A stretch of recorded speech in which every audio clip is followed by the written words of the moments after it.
It's been a while. I wanted to ask you about this decision. Obviously, there were a couple of options available to you: support the Conservative candidate, not support anyone. You decided to come out in detail, or sort of state in quite lengthy detail why you wanted to support Mr. de Jong instead. What can you tell Canadians watching tonight about that decision? Well, I can tell you, first of all, Vashi, that I still support the election of a strong Conservative government under Pierre Poilievre, but this is not the way to do it. What happened in Abbotsford effectively was that the nomination process was hijacked by party officials, in which they disqualified by far the most qualified candidate, which is Mike de Jong, and qualified what is arguably the most unqualified and inexperienced candidate.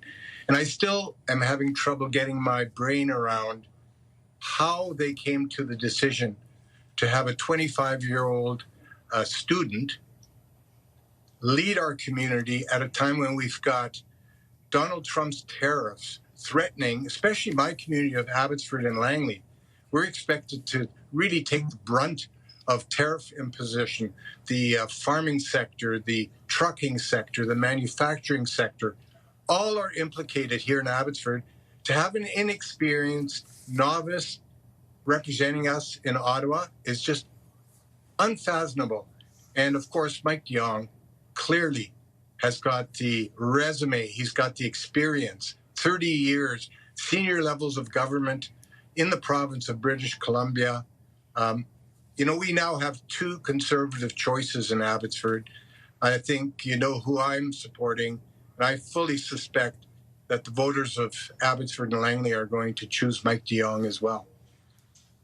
You wrote the process, basically, that unfolded was far from open and fair. It now appears the party insiders, conspired to manipulate the process to ensure that their chosen 25-year-old candidate, until very recently a Liberal supporter, as you write, was quote-unquote elected. When you talk about party insiders, when you characterize it as conspiring to manipulate the process, do you have any evidence of that? Do you know that to be true?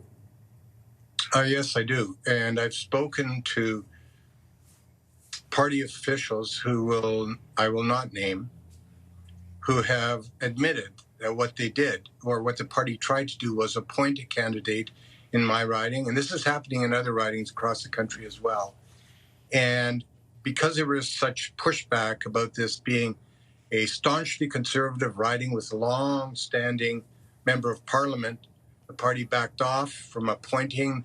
They went through a sham process of allowing 6 candidates to campaign for a full year, signing up thousands of members, when in fact, now it turns out it was pretty clear that their intention was to have their anointed candidate, a 25-year-old student, effectively, step into that role when nobody knew the guy, in the preceding years. He's never been involved in Conservative politics, whereas all the other candidates they've earned their right to actually represent our community. So I felt in this circumstance that Mike de Jong was by far the most qualified candidate to represent our community, and I've chosen to publicly endorse him to be the next member of Parliament for our area.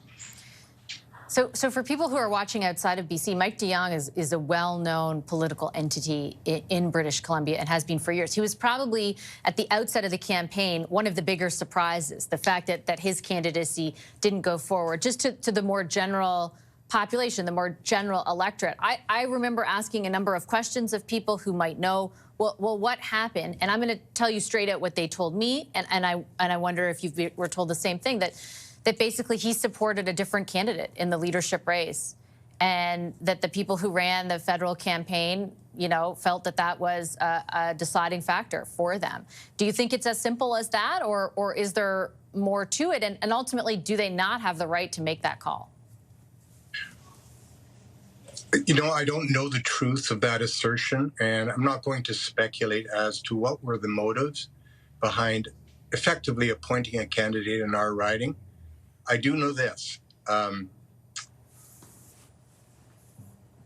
The party has the right to appoint if they wish. In fact, all the parties across Canada appoint from time to time. My beef is they weren't transparent with what they intended to do. They told me all along it was going to be a fair and open process. They told Mr. de Jong it was going to be a fair and open process. In fact, I understand party officials sat down with Mr. de Jong and encouraged him to actually run. At the end of the day, we find out that, in fact, they had a candidate in the wings that they wanted to appoint because they feared pushback from our community. They effectively manipulated the nomination process to ensure that their preferred candidate would win. And this candidate is so woefully inexperienced. And by the way, that's no comment on his character or anything like that. But I think everyone acknowledges this is not a highly experienced individual who can immediately step in and make a difference for Abbotsford and Langley in Ottawa, and in pushing back on some of the challenges we're facing from around the world, including from President Trump. Okay, I'll leave it on that note. Mr. Fast, I appreciate you making the time. I know you have to board a plane, so safe travels. Thanks for the conversation. You're very welcome.